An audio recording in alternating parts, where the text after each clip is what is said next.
No, no, no, no. I will not accept this. This is unacceptable. This is like an insult on Trump. Like, how can you reject Trump's offer? Guys, please move closer. Help me weigh in on this matter. Because we were going about our lives in America, when our president started shouting up and down that white people are being prosecuted in South Africa. Oh, they are taking land from white farmers. Everybody started panicking. Like, what is happening in South Africa? Is there another xenophobic attack? Let me quote him actually. He said, South Africa is confiscating land and treating a certain class of people very badly. A massive human rights violation at a minimum is happening for all to see. Massive. United States will not stand for it. I will be cutting off all future funding to South Africa. Guys, it turns out that Trump is referring to the government's effort to finally right decades of wrongdoing against black South Africans. I'm sure that you guys know that white people were not originally from South Africa. Like, they migrated in the late 17th century from Netherlands, France, England, Germany, in short, from Europe. I mean, they were immigrants in South Africa, but they forcefully colonized the people. Actually, no. They enslaved the owners of the land, the black South Africans. This is something that Donald Trump doesn't know, by the way, so you're welcome.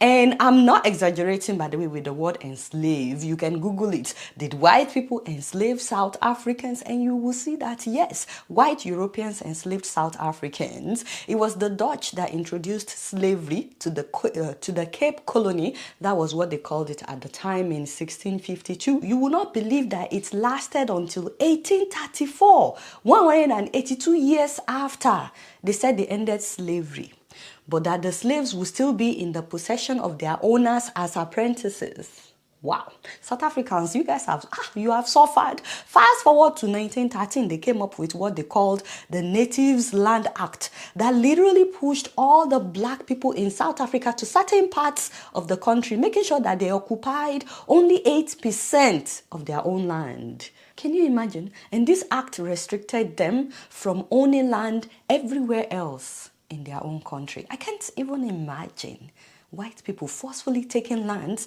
from Nigerians and then limiting us to only 8% of our country. And by the way, where they were relocated to was very strategic. They were put at like borders of major cities in order to make sure that they could easily come into the cities where white people lived to work for them. And by work, I mean to clean for them, to cook for them, to take care of their children. Basically, everything that you use a slave for. And they were made to work on white people's farms, which was actually their land, but now they were cultivating it for the white people. And you know, the sad thing is, if you go to South Africa today, you can still see that segregation. I mean, they're literally separated by meters. When I went to South Africa, I saw it, I was shocked. So on one side, you have beautiful homes with backyards and electricity, running water.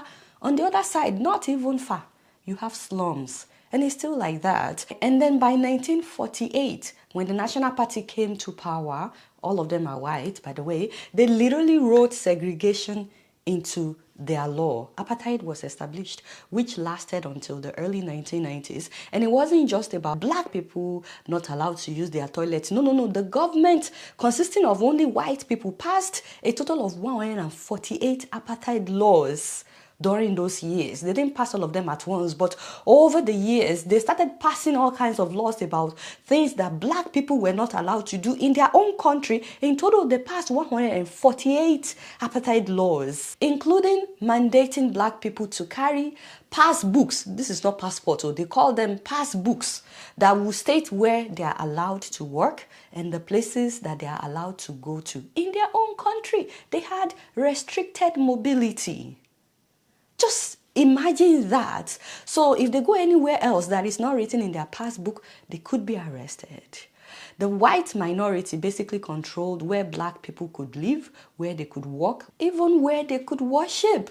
They were not, of course, they were not allowed to use the same toilets as white people. If they were working at a white person's house and they needed to pee, they had to keep it in. They had to hold it in until they got to where black people were allowed to pee. It was very similar to what African Americans went through in America. The only difference is they were going through it in their own country. They were not allowed to use the same movie theater. Black students were educated in a separate system that was considered inferior.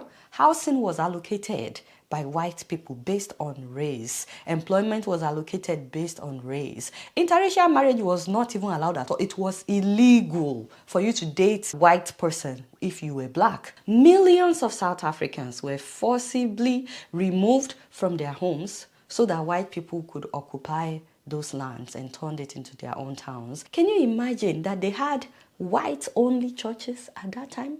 And they had pastors who claimed, white pastors who claimed that God supported apartheid. Just imagine. And while all this was happening, by the way, they were exploiting the diamond wealth of the country, making profit on both ends, because since they were already in control, they were already in charge, so they were exporting it as if it was their diamond. So the majority of the profit was going to the white colonial powers. The local people saw very little benefit, and they had to endure harsh working conditions in the mines. They were the one doing the legwork, but the white people made the main profits because they were exporting it as if it's theirs. And of course, they were shipping it to their countries, to their continent, so they were making profits on both ends. And a lot of people will tell you today that so many European countries, so many Western countries were developed by the natural resources that were stolen from Africa. Now, the worst part is black people were not allowed to become lawful citizens of their own country. They were not allowed to be full citizens. And since they were not even considered full citizens,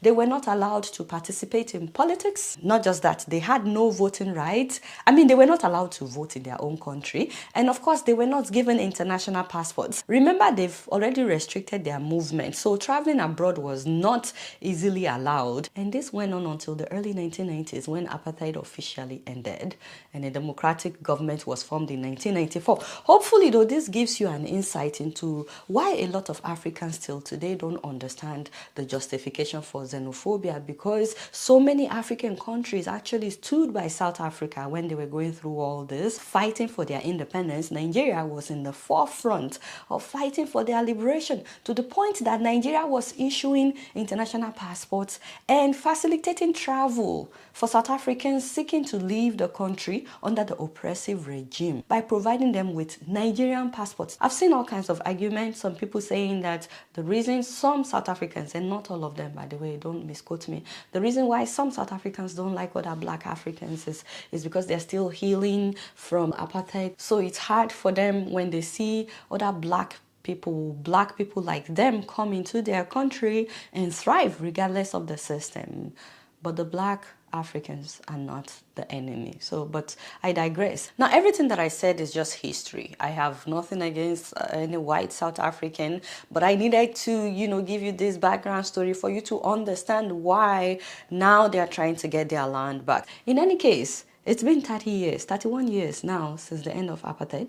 But do you know that till today, the vast majority of private farmland in South Africa, 72% to be precise, is still owned by the country's white minority, 7% of the population, but they own 72% of the land. I mean, black people have been hoping for their land to be given back to them since the end of the apartheid. They've been debating this for decades. So many black people are upset. So finally, they passed a land expropriation law in January of this year that aims to address the legacy of colonialism and apartheid. And by the way, the law that they passed in January, the one that Trump is upset about, does not say that land will be seized arbitrarily. No, they are actually targeting lands that are not being used, and they are also saying that there will be an agreement with the owner. Any land expropriations would still have to go through South Africa's independent courts. There is no intention of the state to expropriate any land that is being used, that is being productive. Residential property, commercial property, farmers, mines are not going to be affected. You can only expropriate in circumstances where there is no current use of the property. There are instances where it says expropriation without compensation could take place. Those include things like where the state or organs of state owns land, but they don't need to hold on to it because they don't need them to exercise their core functions. Meanwhile, I've also seen the video of Julius Malema chanting "Kill the Boer, kill the farmer" at a stadium in 2023. I do not support him singing that. However, they've actually been singing our song since the time of apartheid. It wasn't Malema that invented it, and I'm not making an excuse for him, but it was popular in the early 1990s by Peter Mokaba, a leader of the African National Congress during the time of segregation. Again, I'm not saying that it should still be singing that song, apartheid has ended, you know, people are trying to live together in peace, but they are also hoping to be treated fairly, to be treated equal in their own country. So now that you have a better understanding of why the government in South Africa wants to get more land for black people, because even though apartheid is over, whoever owns the land is still the one in control of the economy, because this is monopoly on the land, and of course they are the largest farmers, huge source of income because people have to eat. So till now, white people still own the lion's share of all forms of capital in South Africa. And the people are not saying that we will do to white people what they did to us. No, they're just saying give us more land. It is after all our land, because if white people, who are only 7% of the population, are still in control of 72% of the land, is apartheid really over? Today, 60% of the mostly black population of Cape Town lives in these townships at the edge of the city. The thing is, Cape Town city center has land to develop, but because of its location, it's valuable. So it usually gets sold to private developers who build luxury apartments. Nearly $1 billion worth of them are going up by the coast. Only for the US president to see that white people are being prosecuted. Terrible things are happening in South Africa. The leadership is doing some terrible things, horrible things. They're taking away land, they're confiscating land, and actually they're doing things that are perhaps far worse than that. But the South African situation is very, very dangerous and very bad for a lot of people. So did Trump know about the apartheid when it was happening? Of course, yes, of course he does. Did he help the South Africans at the time? Not that I'm aware of. But what I do know is after Mandela was released and he was trying to visit the US as part of a war tour, his people contacted Trump because he had an airline at the time, and he charged them $130,000 to fly Mandela and his team, which is okay. It's business, you know. Could he have done it for free? Of course, but nobody is even asking him to do it for free. That's not even the issue. The issue is, during an interview before election day, someone asked him about it. They said, oh, you helped Mandela with your plane. And he said, yes, I did, because I like helping people. And I don't like talking about it. Like, he did not say he collected money, $130,000 to be precise. How do you forget that kind of detail? Nelson Mandela and 80 of his constituents were trying to come to the United States. Yeah. You chartered a 727 plane for their entire trip. Yeah. I just like helping people. I help a lot of people, and I enjoy doing it, and I never talk about it. It's nice that you bring it up. Guys, by the way, when they contacted him, they asked to use his private jet. They actually wanted to use his private jet, and he said that his private jet was being serviced. So then he offered them a commercial plane and charged them $130,000. But you know, the most painful thing was hearing his personal lawyer, Michael Cohen, in his book reveal that Trump actually never liked Mandela. That he said Mandela effed up the whole country. Now it's a shithole.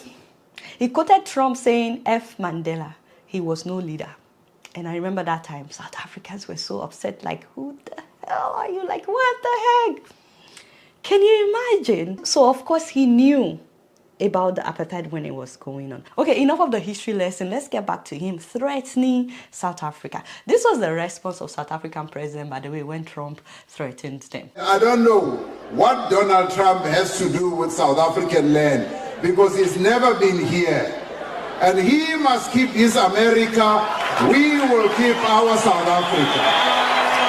That's what he must do. South Africa is our land. South Africa belongs to all the people who live here in South Africa. It does not belong to Donald Trump. He can keep his America. He must leave us alone. Stay out of our issues. Who's not Africans? Other Africans that are not from South Africa, please tell me, can your president speak to Trump like that? Like, testify in the comment section. Me, I'm very sure that Alaji will even say more. Then, yes, let me know in the comment section. Why are some of you laughing? Only for Trump to end all funds to South Africa. Can you imagine? And he didn't stop there. He signed an executive order to resettle white South African farmers in the US. I mean, he's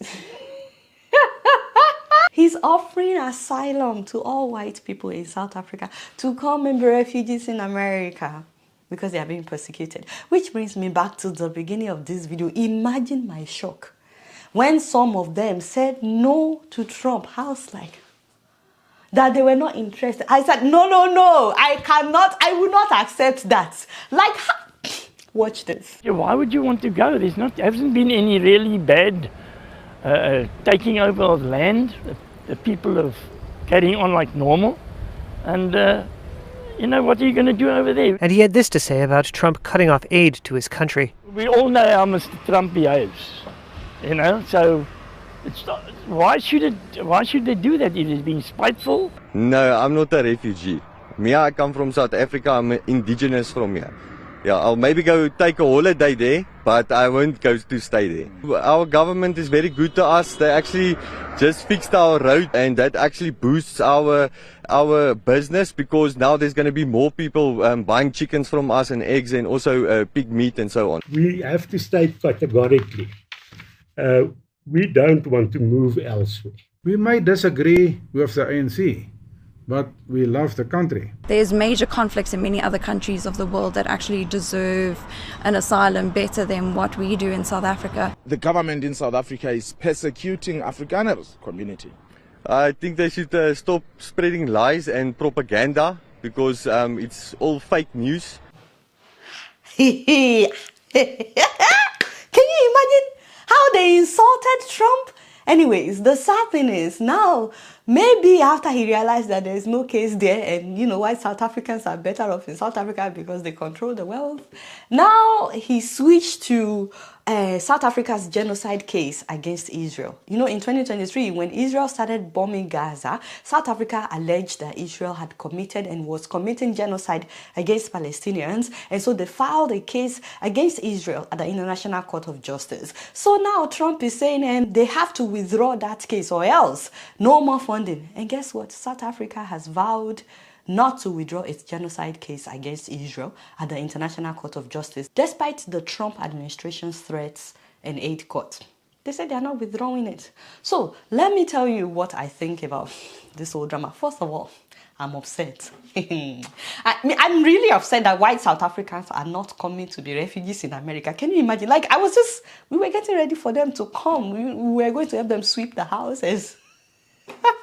God, we were laying the beds and so, but they refuse to come. That is very, very painful for some of us that are here in America, The second thing is, does Trump know that there's actually a war going on in Sudan, in the DRC, Democratic Republic of Congo, and there are people there who actually desperately need asylum invitation? Or is this invitation based on the color of the skin? That's what I'm trying to understand, because nobody attacked any white farmer in South Africa, yet they are being given free asylum invitation. What about those who are being killed? Those who are being displaced in the Democratic Republic of Congo, in Sudan? Are they not deserving of being invited to come and seek asylum in America? Are we being selective in who deserves to be protected? I'm really looking forward to your comments, but real quick, one thing that is not based on the color of your skin is the performance of Lemfi app on your cell phones. Yes, it is still the month of love. Happy Valentine's Day, by the way. How y'all doing? I hope you guys enjoyed it. This Valentine's season, Lemfi does not discriminate whether you are white or black. Everybody is invited to download this app. It will only take you 1 minute to download it on your cell phone, and just like that, you can send money from your cell phone in the US, in the UK, and Canada directly to the bank account or the M-Pesa account of your loved ones in Nigeria, in Ethiopia, Ghana, Gambia, Senegal, Ivory Coast, Uganda, Rwanda, Mali, Congo, and Benin Republic without paying any transaction fees. Hey, you know, and just entering my name Adiola as promo code alone will get you credited with $10 plus another $10 when you send $100 or more. So guys, download Lemfi. After all that history lesson, just sit down, take a minute and do what? Download Lemfi. I can't wait for Lemfi to start working in South Africa as well. Let me know what you guys think about that. Trump versus South Africa and the fact that they rejected his offer. In another video, we will be talking about this video, which I'm sure many of you have seen. I know. Yes, we will talk about it. Happy Valentine's Day. I love you guys. Thank you so much for watching my video. And thank you so much for subscribing to all the people that have subscribed. If you're yet to subscribe, it is free. The only reason I ask you to subscribe is so that you will know every time I upload a new video. Also, click the bell button so that you will be notified. Alright, y'all. It's been real and I'm keeping it up in here. Don't forget to follow me on Facebook, X, Instagram, and TikTok. Until next time, I'm going to see you later. Peace out.